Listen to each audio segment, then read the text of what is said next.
Assalamualaikum warahmatullahi wabarakatuh. Di sini saya akan membahas tentang website. Yang pertama, macam-macam website. Website e-commerce. Yang pertama adalah Lazada. Lazada adalah pusat belanja online yang menawarkan berbagai macam jenis produk, mulai dari elektronik, buku, mainan anak, dan perlengkapan bayi, serta alat kesehatan dan produk kecantikan. Yang kedua adalah Shopee.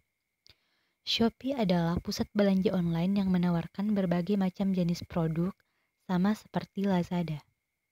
Yang ketiga adalah Zalora, web e-commerce yang khusus menjual berbagai macam produk fashion, berbagai brand untuk pria dan wanita. Yang keempat adalah Elevania, web e-commerce yang menawarkan produk seperti fashion, kecantikan, kesehatan, peralatan rumah tangga, gadget dan komputer, serta alat elektronik lainnya. Yang kelima adalah Bineka. Bineka merupakan salah satu e-commerce yang bergerak di bidang penjualan perangkat-perangkat IT atau teknologi. Yang keenam, Blibli.com. Barang yang tersedia di e-commerce ini umumnya berfokus kepada alat elektronik seperti gadget, kamera, laptop, televisi, dan lain-lain. Yang ketujuh, Tiket.com. E-commerce yang menyediakan layanan pemesanan hotel, tiket pesawat, tiket kereta api, penyewaan mobil, tiket hiburan, dan tiket event. Yang kedelapan, iBox.co.id, situs web yang menjadi Apple Premium Reseller Online, atau tentu saja khusus menjual aksesoris Apple. Yang kesembilan adalah Amazon.com, situs e-commerce berskala internasional yang menyediakan berbagai macam produk. Dan yang terakhir adalah eBay. eBay merupakan salah satu aplikasi jual beli barang bekas yang sangat mendunia. Selanjutnya adalah blog. Yang pertama adalah Halo Dokter. Halo Dokter merupakan blog kesehatan yang menyediakan konten-konten berisi informasi seputar dunia kedokteran. Yang kedua, Aib Nurul Hidayah. Blog ini berisikan tentang materi-materi rekam medis dan informasi kesehatan, serta yang berkaitan dengan hal tersebut. Yang ketiga, anakjajan.com. Blog ini berisikan tentang review makanan baik dalam negeri maupun luar negeri, resep makanan, dan tempat makan yang asik. Yang keempat adalah Iwan Banaran. Blog ini mengulas berbagai jenis sepeda motor dan pernak-perniknya secara jelas dan fun, sehingga sangat informatif bagi pembaca.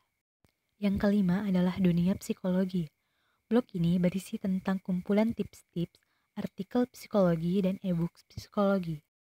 Yang keenam adalah Halodoc, berisi tentang informasi kesehatan dan gaya hidup sehat. Yang ketujuh adalah Backpack Story, blog yang berisi tentang kisah perjalanan Arif Rahman ke daerah-daerah di Indonesia maupun di luar negeri, dan tips-tips traveling. Yang kedelapan adalah Teknobaik, situs blog yang menyajikan segala informasi tentang teknologi. Yang kesembilan adalah Andra Alodita, blog yang mengulas tentang tips-tips kecantikan, review makeup dan skincare, serta gaya hidup. Dan yang terakhir adalah Fars Book Space, berisi tentang review atau komentar penulis mengenai buku yang telah dibacanya. Selanjutnya adalah website edukasi. Yang pertama adalah Wiper School. Untuk website ini, guru dapat mengirim dan mengelola materi pembelajaran, ujian, serta nilai siswa. Siswa dapat mengerjakan pekerjaan rumah, tugas, dan ujian secara online dengan mudah. Yang kedua adalah EdDemo. Di website EdDemo, memungkinkan guru untuk memberikan tugas maupun soal-soal kepada muridnya secara digital, dan murid dapat berkomunikasi dengan lebih baik ketika mendapatkan pelajaran. Yang ketiga adalah Udemy. Pada layanan e-learning ini, yang bukan pelajar atau mahasiswa pun bisa mengikuti pelajaran yang ada sesuai dengan kebutuhan dan keinginan. Yang keempat adalah mobile edukasi. Website ini memiliki fitur pendukung yang berupa aplikasi mobile e-learning, aplikasi Tryout UN, dan juga aplikasi Teaching Aids. Yang kelima adalah Zenius Education. Materi yang ada pada website ini mencakup materi mulai dari tingkat SD sampai tingkat SMA. Dalam website ini, guru dapat memberikan materi yang dapat murid-murid lihat dan akses pada website. Yang keenam adalah Wikipedia. Wikipedia merupakan website pendidikan terbesar di dunia. Materi yang ada mulai dari pengertian kata, sejarah, budaya, teknologi, dan masih banyak lagi. Yang ketujuh adalah Ruang Guru. Materi yang ditawarkan cukup banyak.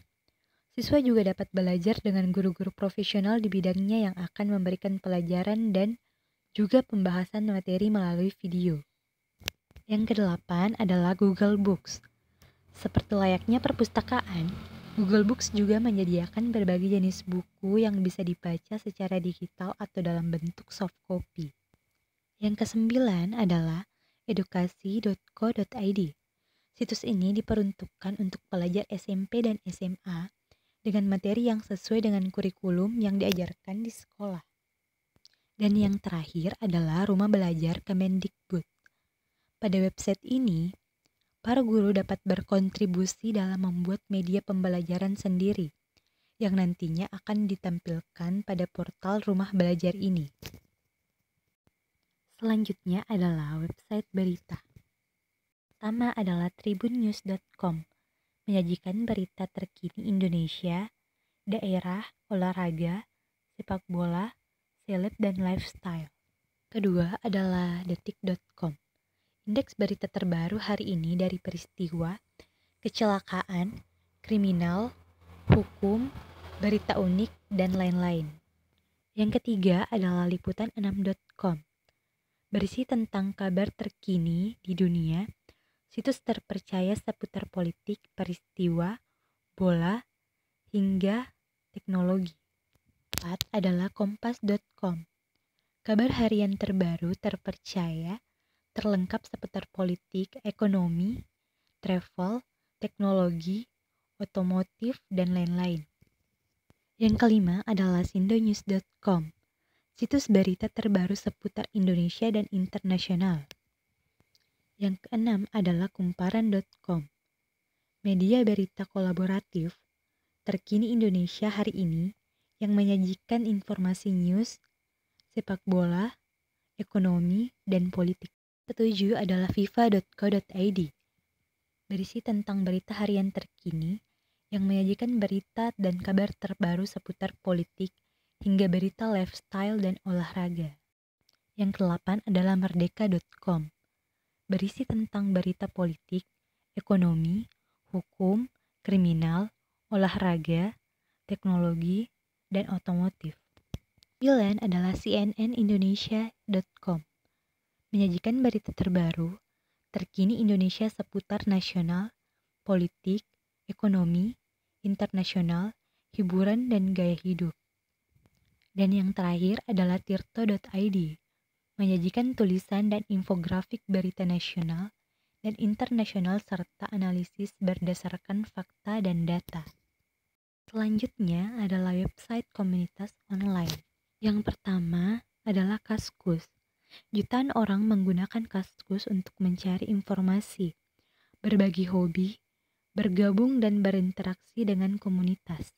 Yang kedua adalah Tangan di Atas, adalah suatu komunitas yang beranggotakan para wirausahawan muda dan orang-orang yang berminat pada dunia wirausaha. Yang ketiga adalah Hijaber Community, komunitas yang insya Allah akan menjadi wadah para muslimah untuk bersilaturahmi, dari fashion hingga studi islami, dari style hijab hingga belajar Islam. Yang keempat adalah Detik Forum, forum diskusi seputar gosip artis selebritas terkini, berita politik, berita viral, unik, percintaan dan gaya hidup.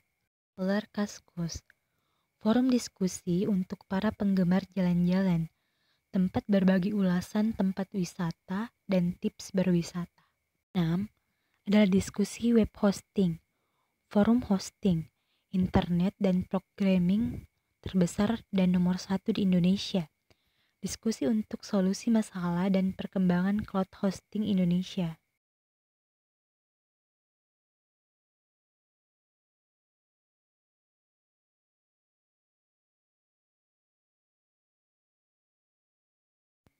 Dan yang terakhir adalah modifikasi.com, komunitas online yang membahas seputar dunia otomotif.